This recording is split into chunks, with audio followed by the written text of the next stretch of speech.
Praise the Lord. ഒരിക്കൽ ആയിരക്കണക്കിന് ആളുകളുള്ള ഒരു വലിയ സമൂഹത്തിന്റെ മധ്യത്തിൽ ഒരു കുട്ടി വയലിൻ വായിച്ചുകൊണ്ടിരിക്കുകയാണ്. അവൻ വയലിൻ വായിച്ച് അവസാനിപ്പിക്കുമ്പോൾ അവിടെ ഉണ്ടായിരുന്ന മുഴുവൻ ആളുകളും ചാടി എഴുന്നേറ്റു, കരഘോഷം മുഴക്കിക്കൊണ്ട് അവൻ്റെ ആ കഴിവിനെ പ്രശംസിക്കുവാനും അഭിനന്ദിക്കുവാനും തുടങ്ങി. ഈ കരഘോഷം മുഴങ്ങിക്കൊണ്ടിരിക്കുമ്പോൾ തന്നെ സംഘാടകരിൽ ഒരാൾ ഓടി അവൻ്റെ അടുക്കിലേക്ക് വന്നു. അവൻ്റെ തോളിൽ തട്ടിക്കൊണ്ട് അവനെ പ്രശംസിച്ചുകൊണ്ട് ഇപ്രകാരം പറഞ്ഞു, മോനെ, നീ അതിമനോഹരമായി വയലിൻ വായിച്ചിരിക്കുന്നു. ദേ നോക്കിയേ, ആളുകളെല്ലാം ചാടി എഴുന്നേറ്റ് അവർ നിന്നെ പ്രശംസിക്കുകയും നിന്റെ കഴിവിനെ അഭിനന്ദിക്കുകയും ചെയ്യുന്നത് കണ്ടില്ലേ? എന്നാൽ ആ കുട്ടിയാകട്ടെ ഒരു സന്തോഷവുമില്ലാതെ തല കുനിച്ച് നിൽക്കുകയാണ്. അയാൾ വളരെ ആശ്ചര്യത്തോടെ അവനോട് ചോദിച്ചു, ഇത്രയും അധികം ആളുകൾ നിന്റെ ഈ വയലിൻ വായന കേട്ട് നിന്റെ കഴിവിനെ പ്രശംസിച്ചുകൊണ്ട് കരഘോഷം മുഴക്കിയിട്ടും നിനക്കെന്താണ് ഒരു സന്തോഷമില്ലാത്തത്? അവൻ വളരെ ദുഃഖത്തോടെ അയാളുടെ മുഖത്തേക്ക് നോക്കി ഇപ്രകാരം പറഞ്ഞു, ആ വലിയ സദസ്സിൻ്റെ ഇടയിൽ ഒരാൾ തല കുനിച്ച് സ്വസ്ഥാനത്ത് ഇരിക്കുന്നത് നിങ്ങൾ കണ്ടുവോ?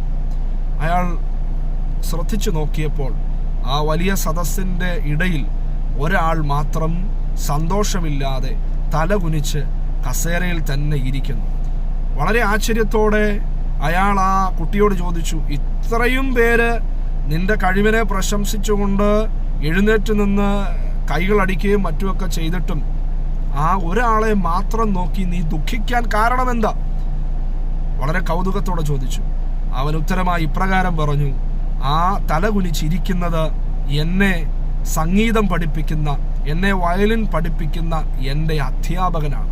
അദ്ദേഹം എൻ്റെ ഈ വായനയിൽ തൃപ്തനല്ലാത്തത് കൊണ്ടാണ് ഇത്രയും അധികം ആളുകൾ എന്നെ പ്രശംസിച്ചിട്ടും അഭിനന്ദിച്ചിട്ടും ഞാൻ ദുഃഖമുള്ള മുഖത്തോടെ നിൽക്കുന്നത്.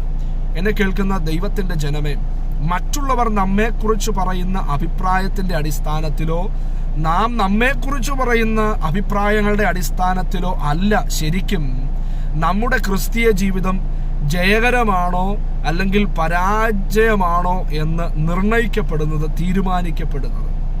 മറിച്ച് നമ്മുടെ ഗുരുനാഥനായ, നമ്മുടെ വാഴ്ത്തപ്പെട്ട കർത്താവ് നമ്മുടെ ജീവിതത്തെ മുഴുവനായി ഒന്ന് പരിശോധിച്ചിട്ട് എന്തു പറയുന്നു എന്നതിൻ്റെ അടിസ്ഥാനത്തിലാണ് നമ്മുടെ ഇതുവരെയുള്ള ക്രിസ്തീയ ജീവിതം ജയമാണോ പരാജയമാണോ എന്ന് തീരുമാനിക്കപ്പെടുന്നത്.